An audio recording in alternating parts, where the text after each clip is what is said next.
Hey everyone, it is Brandon Lee here with another episode of Escaping Rock Bottom. Have a really great guest on today. She has an incredible story about what she's been able to overcome just medically. There's a lot of trauma in her past. She is raw. She's super open, super honest, which is my kind of people, first off. So I'm super excited to have Danielle here today. I'm so honored. Thank you for being here. Absolutely. And it's all about experience, strength, and hope, because there's so many people right now during this pandemic, which none of us have ever lived through in our entire lives. There's a lot of depression. There's a lot of anxiety. There's a lot of relapse happening right now. That's just the reality. So if you're one of those people, you're listening or you're watching right now, and perhaps you've been struggling in recovery over the past 7 or 8 months, I just want to let you know you're not alone, and that there's a lot of people. I've struggled during this pandemic. There have been times where I have been close to a relapse. And I'm just grateful that I do have the tools around me that I can get through. So hopefully you won't give up on yourself. And I think hearing Danielle's story hopefully will inspire you to know that when shit gets dark, it's not over. So Danielle, where did it all really begin for you? Because you are an Arizona native. I am. So let's see. It started in Ahwatukee. And I had an entire bottle of Papa vodka, super classy. And, I drank the entire thing. And I passed out on the sidewalk in a gated neighborhood, super classy again. And I woke up and somebody shoveled me to my house. And my dad's 6'6", and I was ready to fight him. Like, I had arrived. I wasn't going to take his shit anymore. I wasn't going to listen to him, and game on. And, that liquid courage was all I needed. And I didn't realize how much fear I had inside of me. But that drink took everything away. And I rode that train until 34 years old. I drank just like the first time I drank until 34 years old. God, that's so interesting. I always love talking to another addict about that first taste, whether it's drugs or whether it's booze. Because for me, it was cocaine at 15. And the moment I did that first little bit of cocaine at 15, our brains are not mature. So no. When I look back, it was escapism. And so the moment that I just felt out of reality, my reality at 15 was not great. I was definitely bullied. I knew I was gay, but I had a lot of shame about that. I couldn't be open about that. Being an athlete at 15, growing up in Orange County back in the 90s, you could not be openly gay without being shamed or beat up. So the moment I was able to escape reality, I was like, wow. Right. This is so much better than just my regular reality, so I'm going to keep coming back to this. That was cocaine for me. What was that like for you? It's so interesting because I don't look at it as escaping. I looked at it as enhancing who I was. So it didn't escape anything. It challenged and made me grow into that strong, really amazing, fierce woman that I always wanted to be. I definitely have dabbled in Coke, and it was great because it made me drink the way that I wanted to drink. So anytime I got a little bit sloppy, let's just do a line of Coke and bing, bang, bong, I'm here. And I could drive, I could do anything, I could do everything because I didn't get sloppy. I hated getting sloppy drunk. I wanted to drink like I wanted to drink, and I wanted to drink all of it, but I didn't want to get sloppy because I always wanted to be in firm control of everything. Wow, that's crazy because when I did drugs, like, it's crazy to think like the man I am today, like, I have to, people who know me sober, when I tell them stories about the way I used to be, and they've only ever known me sober, they're like, you're lying. They're like, that's not you. Right? But see, I loved being out of control. That's why I would never do like, or I did ecstasy, but I hated it. See, that was my drug of choice. So acid, nothing. Yeah. I don't want to be out of control. No way. You see, I loved that feeling of just being out of control. And now today I'm like, I have to have control of everything. My schedule is military style schedule. And so that's fascinating that you didn't want to be, but you were, I'm sure you still acted out of control. Oh, hell yes, I did. Are you kidding me? No. It's just so, I was so reckless, man.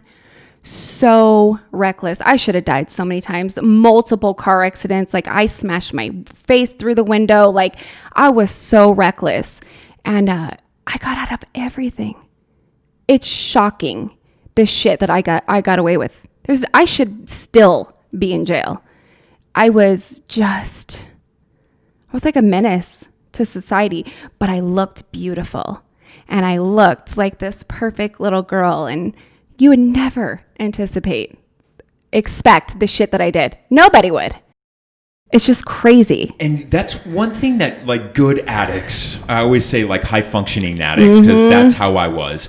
I was not that addict that lost my home, lost my car, lost my job. I kept all three, even in my worst active using. Me too. But it doesn't mean that my using wasn't out of control. I was just really good at compartmentalizing. But as you said, I had basically had one image for the public to perceive me as. And then there was the real image of me in the slums of LA when I got off of work. Yep. And what I tell people is that eventually that facade that I was able to hold up for so many years, boy, did it come crashing down real hard. Yep. So if you are one of those people that you're like, well, I haven't lost my car, I haven't lost my job, I haven't lost my home, so I must not have a problem. Right. No.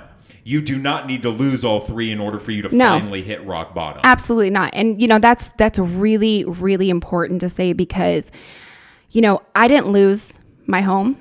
I didn't lose my cars. I didn't lose my kids. I didn't lose my husband. I lost nothing at all. But what I did lose, I lost myself. I was looking, I had no clue who I was. I hated myself. It's such a deep place. I hated who I was. And I've hated who I was since the first drink. And I think I hated myself before then too. It's, I just feel like I just didn't know where I fit into the world. That is so, and that's I just didn't know. It's that uncomfortableness that when we don't love ourselves or we don't feel, and we can't stand in our authenticity. No. We feel uncomfortable. And that's really a common theme. Oh, yeah. Under so many people who identify as an alcoholic or a drug addict, it's very common for people to always say like, I just didn't fit in, or I just didn't feel comfortable in my own skin. It's weird because I don't want to say comfortable, but I didn't really care what people thought about me. I really didn't give a shit. And, I'm a firm believer that hurt people. And so I was going to bulldoze through anyone and everyone because what else was I going to do? I was not going to let anybody get close to me. I was going to keep everybody at an arm's distance. And I just sabotaged relationships, just an amazing relationships, not even just, physical and, boyfriends and whatever, but just friendships. I just blew through them because I was so afraid that somebody was going to get close to me and ask me those hard questions and try to pry those deep, dark secrets out of me. God, that's very similar to me. It's one of the reasons why I initially sought therapy was for the reason that I was like, how come I can't find a boyfriend? Right. How come I can't find a husband? And that is what the motivating factor was for me to go to therapy. And boy, was like, all I needed to go is, why can't I have a boyfriend? That got me into therapy, and holy cow, that ended up not being at all what therapy was about, but it was very much like that. Past boyfriends of mine would always be like, God, you won't let me in. You won't let me in. You don't know how to. Right, because I kept I was like a fortress. Oh, yeah. I would let a few friends in, but I would never let anybody really deep in. No, ever. Well, that all stems from childhood, for me. It stems from, unfortunately, I didn't grow up in a house where I was hugged. So I never felt that warmth of love. Yep. So anybody that tried to show me that it was foreign, I pushed it away.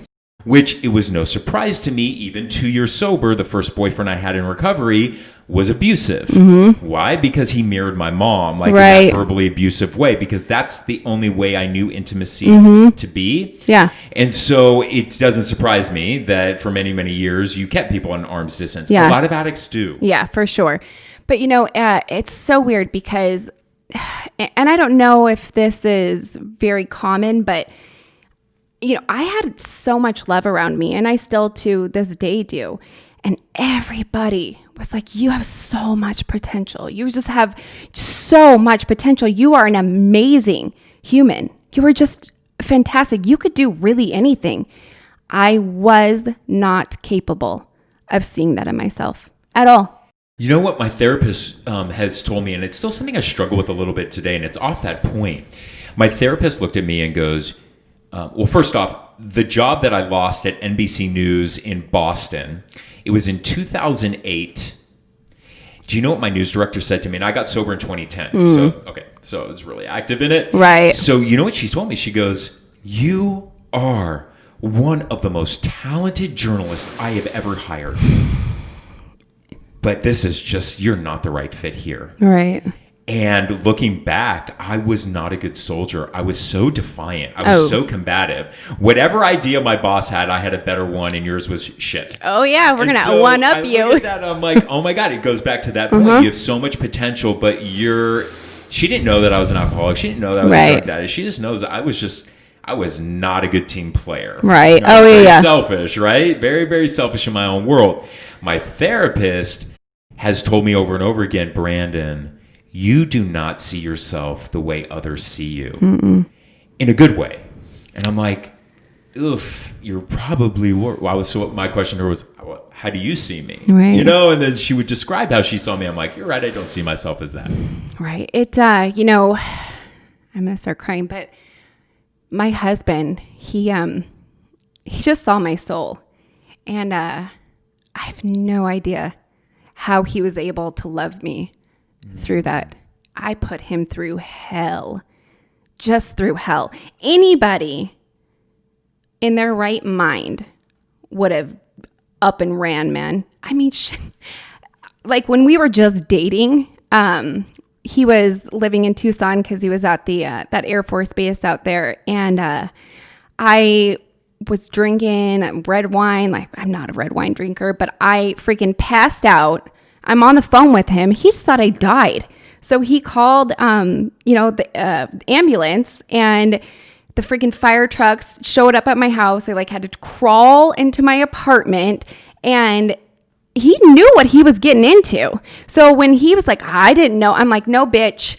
When we were dating and my ass passed out on the phone, you knew what you were getting into. But here's the thing, he comes from a long history line with that kind of dysfunction. And, I feel like, it's so true, man. We as alcoholics and addicts, we make everybody in our lives just as sick as we do, as they are. We just make them so sick without them ever having a problem. It's just shocking because, my husband still to this day refuses to do Al-Anon or any sort of that. And he's just, his thing is working out. He's going to. That's the way he kind of copes. Yeah, that's just his thing. And, if that works for him, and that was a big struggle for me. I was like, you need to get better. Like in my early sobriety, I'm like, listen, I'm doing this work and you need to do this work too. And if you don't, we're done. And what an asshole. Like this guy stuck with me for over 10 years when I was out of my mind. And he never once gave me an ultimatum. Never said, if you don't go to, rehab, if you don't go to the program, if you don't do any of this, I'm out. Nothing. He allowed God's plan to work exactly how it was supposed to.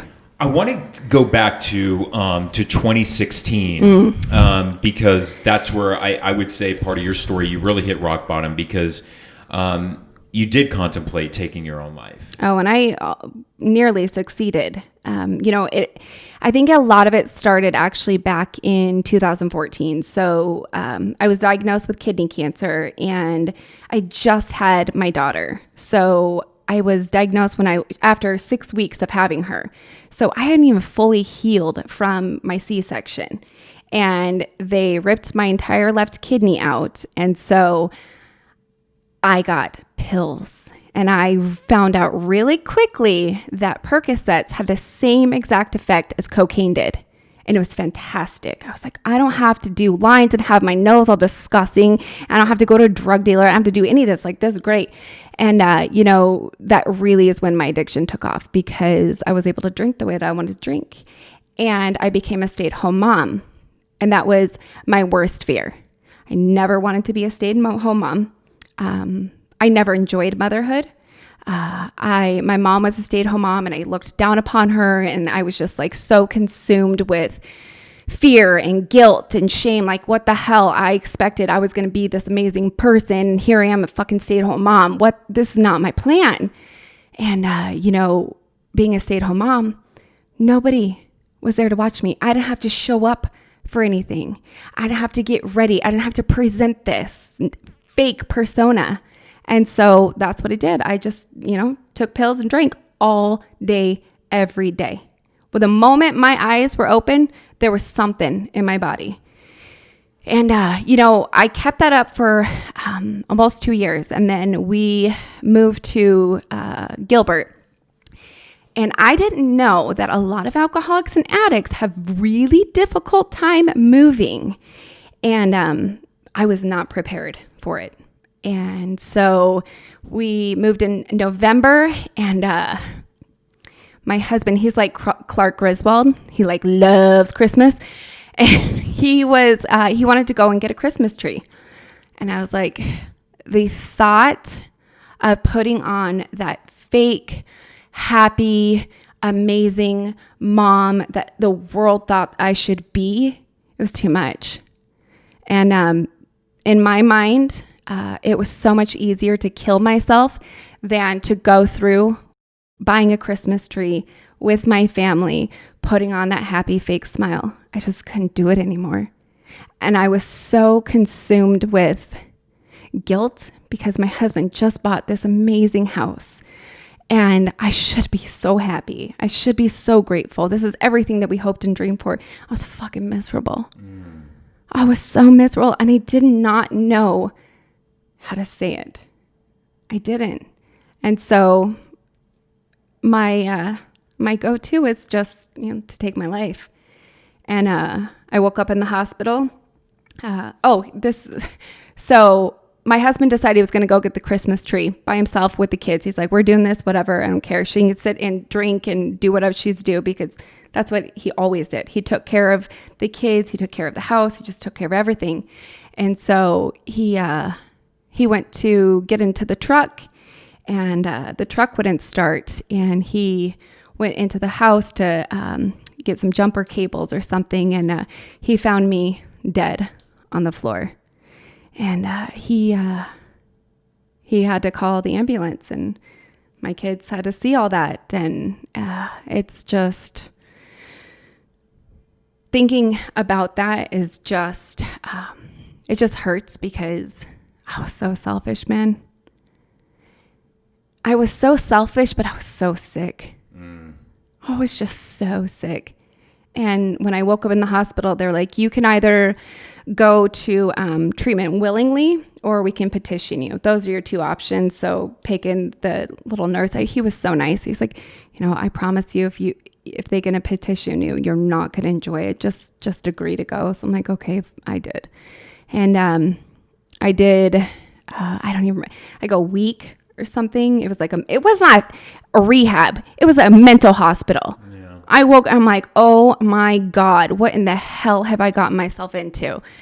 And so I schmoozed every single person there, the doctors, everybody. And I had overdosed on Seroquel. And I could not believe that when I got into the hospital, that doctor wanted to give me Seroquel again. I'm thinking, did you not know that I overdosed on this and almost died? I had to get Narcan. Like, what the hell's wrong with you? So it's insane that, and I denied the fact that I did not want to kill myself. I just drank too much and I took too many pills. Well, when did you eventually, after that episode, when did you finally decide that because you have about what now, 2.5 years? So I got sober. So I entered the program in March of 2018. And then that is not my sobriety date. It should have been. I decided on June 11th, actually June 10th on Founders Day, I drank 3 beers. Because This past June. No, 2018. Oh, 2018. Yeah. Okay. So I was like, oh, I want to have my sobriety date as Founders Day. Like, how amazing is that? And so I didn't tell a single soul that I drank 3 disgusting Budweisers. Like, ugh, that's my last drink. That's so depressing. So I didn't tell anybody. And I suffered a massive stroke June 26th. So when I say that secrets keep you sick, I know without a doubt that they will destroy my life. The stress, you believe, definitely compounded the fact that brought on that stroke. Oh, I absolutely believe. And I found out that I did have a heart issue. And so that definitely played a part in it. But, most people my age, I got cancer at 30 and I had a massive stroke at 34. So there's something there that I believe that those secrets just were going to kill me. Yeah, I mean, secrets are shame. And just that burden. That burden. People, I always say this, like, the one comment I get back a lot since I've been back, when I moved back to Arizona, September of last year in 2019. And one of the biggest comments, or the most common comment that I get from people now, is that people are always like, Brandon, like, you are glowing.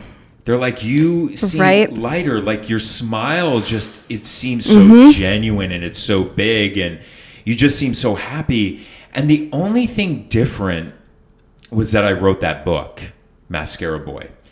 And when I tell you, I have 0 skeletons in my closet, I have 0. That's the only difference from Brandon before I left Arizona to when I came back from Arizona. The only thing I did different was put every skeleton and dark secret pen to paper and publish. And so the life lesson that I tell people, I'm like, let it out. Yeah. And yeah. Let it out. You will feel lighter. You will free yourself. And I absolutely 100% agree, because after the stroke, my speech therapist recommended that I started writing. So not pen to paper, but, typing, whatever. And I decided that I was going to be public about my sobriety on social media. And I have been really public about everything on social media. And I've lived this kind of larger than life, persona, whatever. And so everybody was shocked that I had multiple suicide attempts, that I was an addict, that I was an alcoholic, and that my life has become shit. And I hated my first year of sobriety. I can't even explain how much Mine was tough too. I hated every single moment of it. Not only did I have to deal with, getting sober and trying to fit into who I am and figure out who the hell I am and be comfortable and being uncomfortable, all that shit. But then I also had probably 5 to 6 doctor's appointments a week. I spent my entire first year either in a doctor's office or in a meeting. And it was exhausting, and I wanted to give up every fucking day. Yeah. Every day. Because it was like wearing, jeans that just got out of the dryer. They're like 2 sizes too small. Like, you could fit on them, but you're like, I'm going to die. And it's just like walking. You're just like, you just want to crawl out of your skin, man.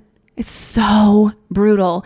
And I beat myself up for that, because I'm like, well, I should be happy, joyous, and free. I'm sober. I'm doing this deal. Am I not praying enough? Am I not working my steps enough? Like, am I not? And so all that shame and all, these people in the program, like, well, you should try this. You should try this. And I'm like, dude, I've tried it all. I've tried it all. And so, anytime I see a newcomer in the rooms and they just hate their sobriety, that inspired the stroke of sobriety. because it's a daily reader for me or for the world. And it basically talks about embracing the suck because it sucked. Yeah, I mean, here's the reality. My first year was really dark too. And unfortunately for me, I never experienced that pink cloud moment that is often referred to in the rooms of recovery. I didn't experience that until I was about to hit my 1 year mark. It was a step meeting but here's the thing. Are you ready for this? I experienced the pink cloud. And I was always told by my sponsors, don't overshare in group meetings, don't overshare in group meetings. So I didn't, right? I'm like new in recovery and I'm like, okay, well, my sponsors are telling me not to, I'm not going to. But finally, I was the guy that always sat in the far back corner of the AA meetings with a hat on and my bill super low so you can never get to see my eyes. I was never the guy that sat in the front row. So it was this meeting and I raised my hand in the back and it just came out. And I finally shared one of my deepest and darkest secrets. Here it is. I told a room packed full of, I think there was like 80 people in that meeting. And I said, I was hanging out with people who were worshiping Satan.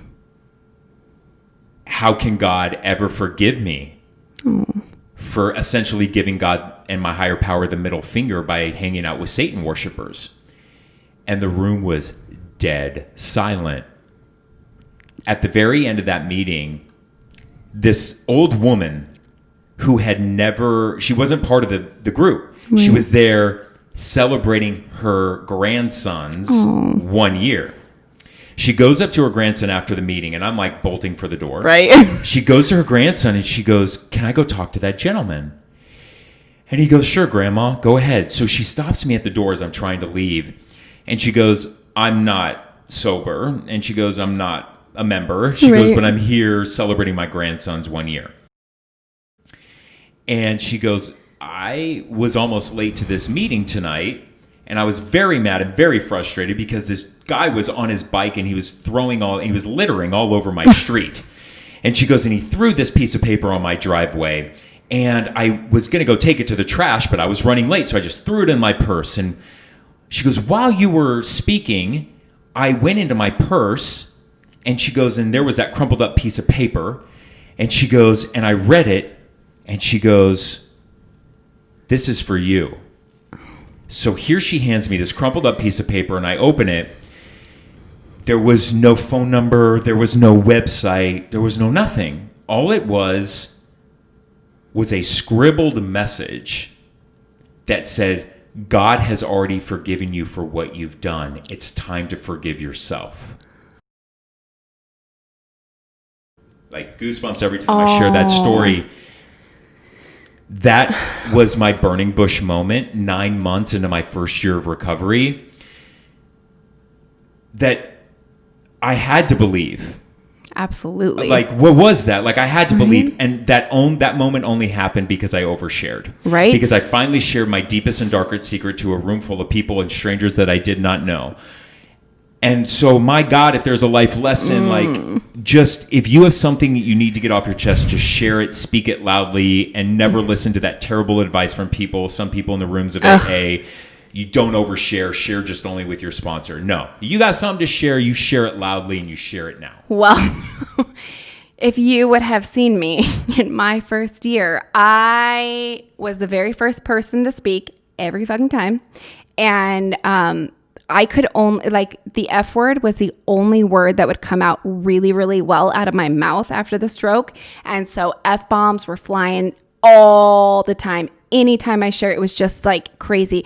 I had bottled up 34 years of stuff, and I spewed it out all over the meeting, all over every day. I attended almost 3 to 4 meetings a day because I didn't feel safe at home. I didn't know who I was. I'm like, all right, I can be safe here.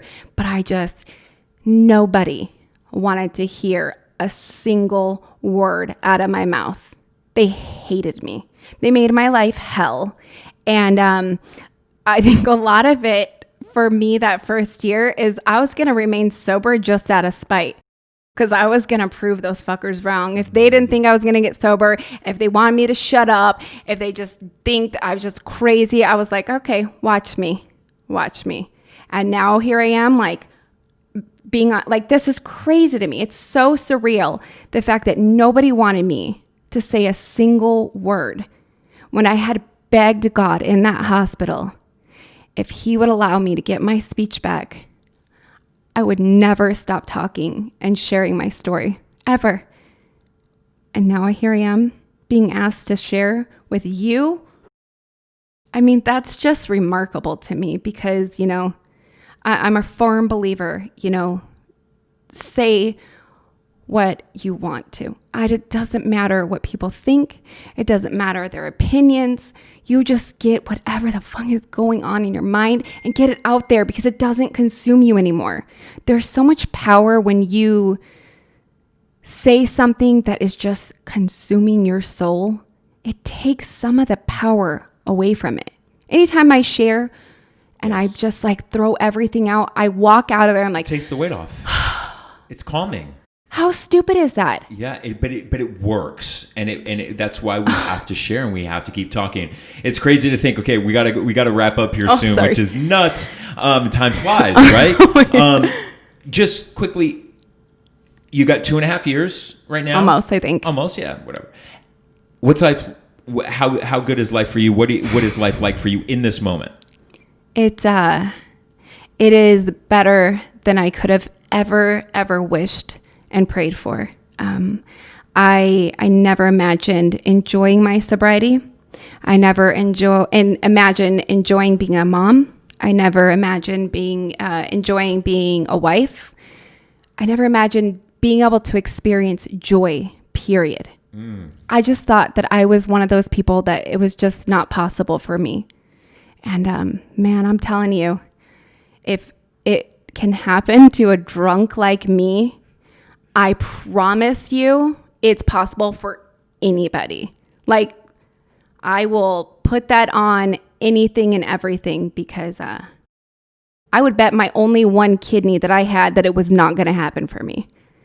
That's how much I believed it. And I'm so happy that the one advice that I really listened to is when they said, do not quit before the miracle. Yes. And I hung on to that hope. Yeah, don't ever quit before that miracle happens. And, for some people, for some people, you'll experience it in the rooms of AA or whatever 12-step program or however designed for living that you have. You'll notice that some people will discover that pink cloud and a lot sooner than you. It doesn't mean that it won't come. Right? We all come to the table from a different background with different traumas and different life experience. So what may be traumatic for somebody is not traumatic for another person. What may work for somebody may not work for somebody else. It is so important that as you're on this journey to recovery, to not compare your recovery to others. Absolutely. Just because something has worked for somebody else doesn't mean it's going to work for you. Do not let that throw you off on your journey to make you happy. And so the other reason why I love to have Danielle on this podcast is because I want people to also know that 2 years into her journey of recovery, her life has changed so much for the better. And that it doesn't take a decade, it doesn't take 20 years to experience that amazing joy in your life. Like, it doesn't take that long. So I hope you feel inspired by Danielle's story, and just know you're not alone in this. There are so many other people out there who suffer from mental health. And if there's one thing, the reason why I'm on this mission and still alive on Mother Earth along with Danielle is to just share a message of hope. That's all it is. Share a message of hope with somebody who's out there struggling. So thank you for tuning in to another episode of Escaping Rock Bottom. We'll see you back here next week.